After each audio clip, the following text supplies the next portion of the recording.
Lord is good, and all the times. I will avoid a lot of preliminaries because of time, and we'll move straight to the Word of God. So move with me to 1 John chapter 2. I'll do from verse 15 to 17.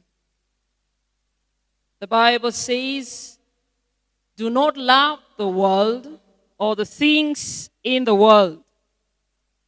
If anyone loves the world, the love of the Father is not in him. For all that is in the world, the lust of the flesh, the lust of the eyes, and the pride of life is not of the Father, but is of the world. And the world is passing away, and the lust of it. But he who does the will of God abides forever." I have entitled the message for this evening, "You must hate the world." You must hate the world. Let us pray. Heavenly Father, once again we feed from your word. Now speak to each one of us according to the circumstances of our souls, is my prayer in Jesus' name. It's a great privilege to be a Christian. But Christianity brings with it a great obligation. We cannot, as Christians, escape the obligation to be different from the world. You cannot. Once again, John sees these things as he always sees them, in terms of black and white. He's discussing a matter in which there is no neutrality. A man either loves the world or he loves God. It can't be neutral. There is no median on the road. The ultimate choice remains the same. You either love darkness or light. You either love the truth or error. You either love good or evil. You either love heaven or hell. You either love eternal life or eternal doom.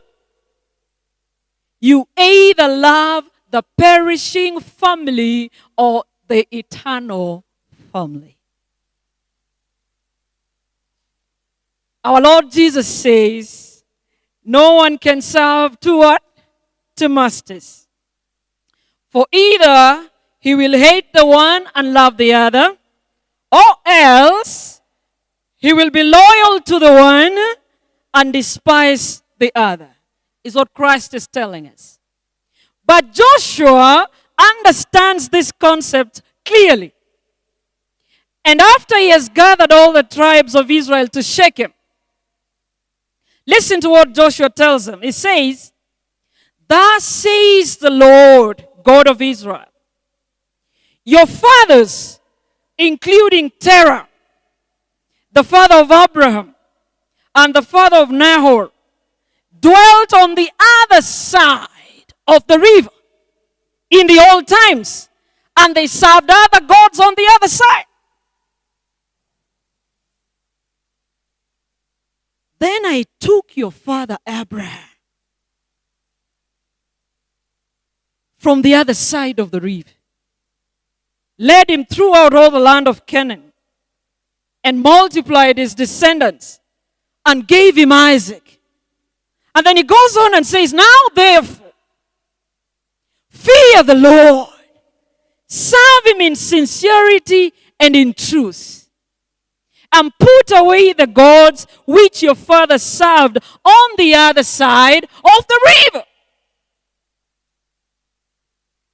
and in Egypt. Serve the Lord."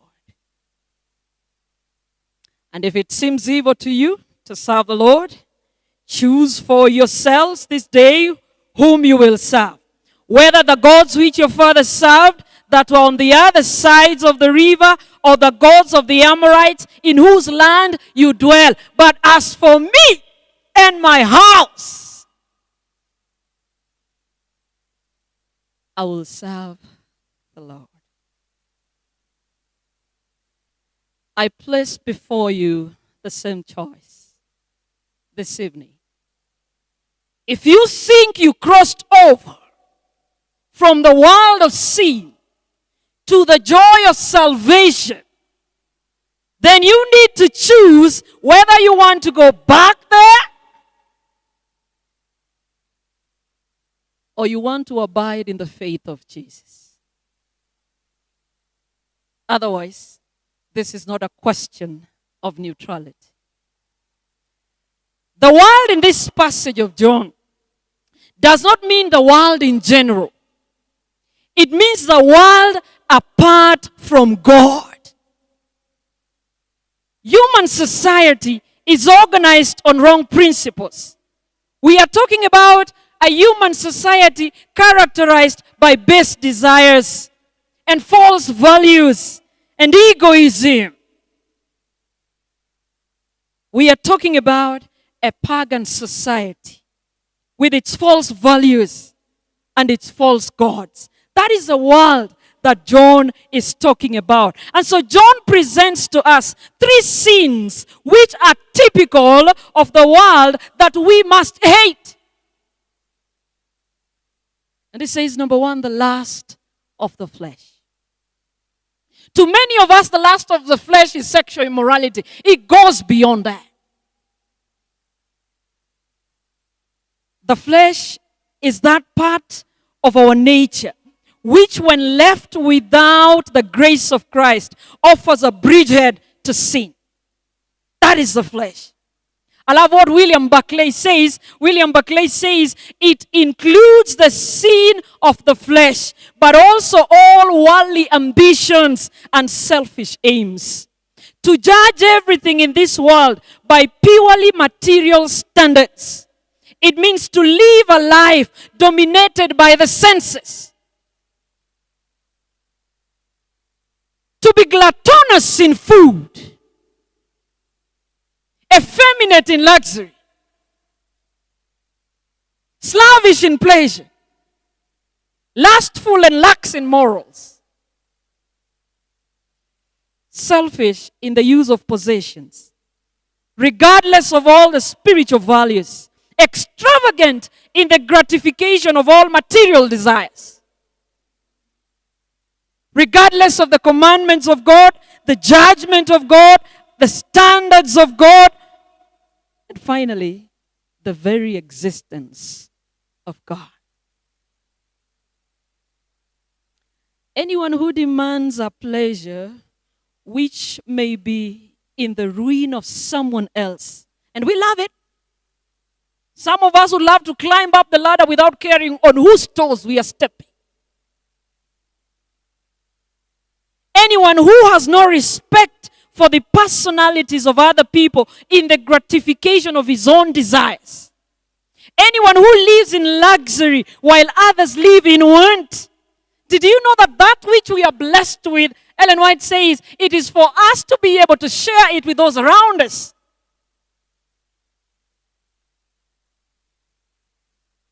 Anyone who has made a good of his own comfort and of his own ambition in any part of life is the servant of the lust of the flesh. And then 2, he says the lust of eyes. This bit I love how C.H. Dodd puts it. Dodd says, the tendency to be captivated by outward show. It is the spirit which can see nothing without wishing to acquire it.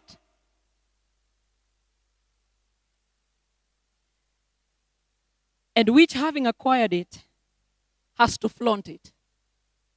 You must know that I also have it.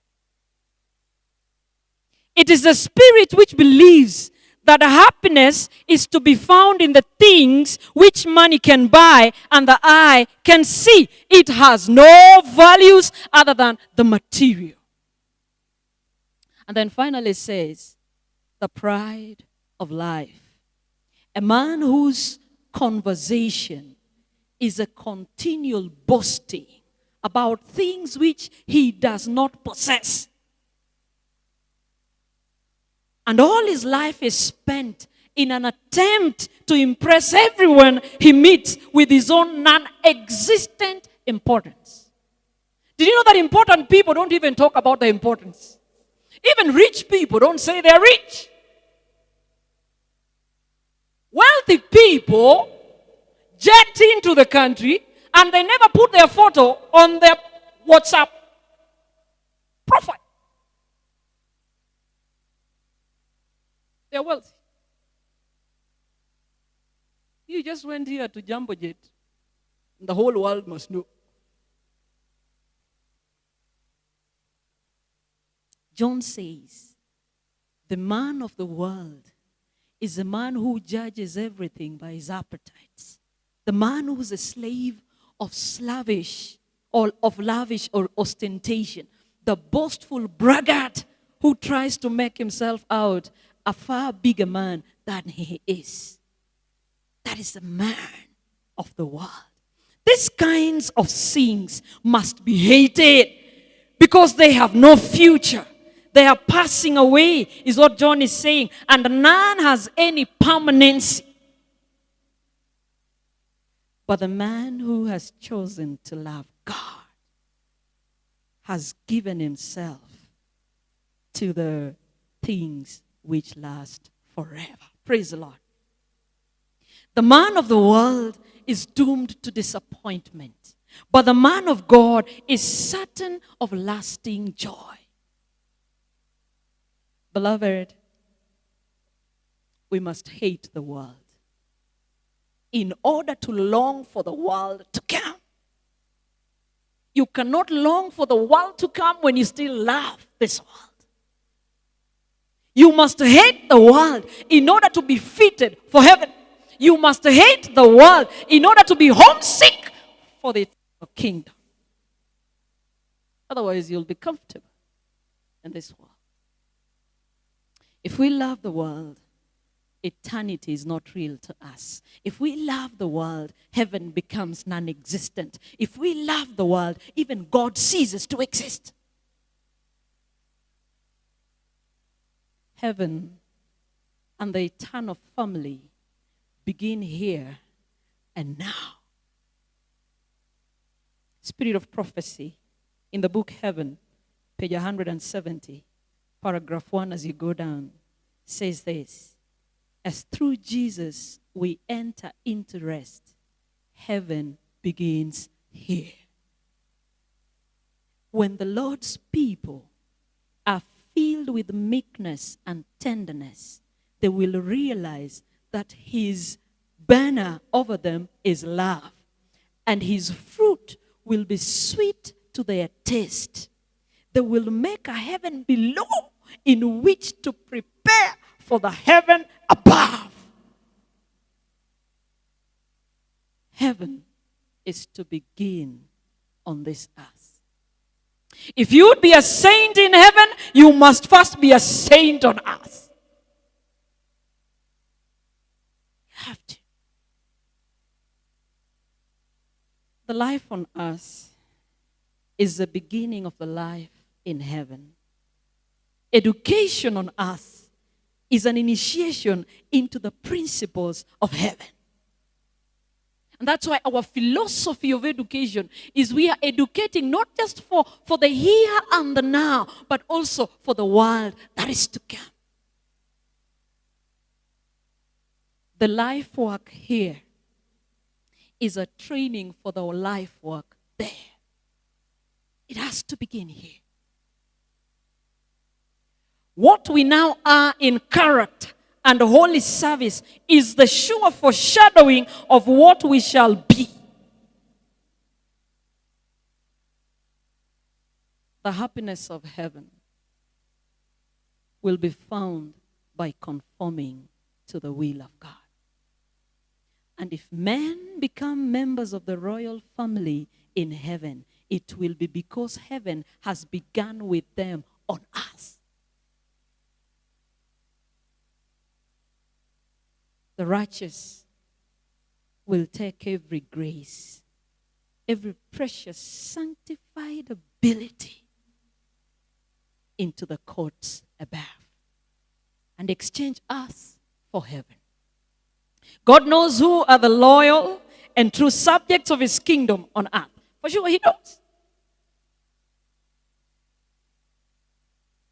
And those who do his will upon the earth, as it is done in heaven, will be made the members of the royal family that is above. Certain writer has written a song that I love.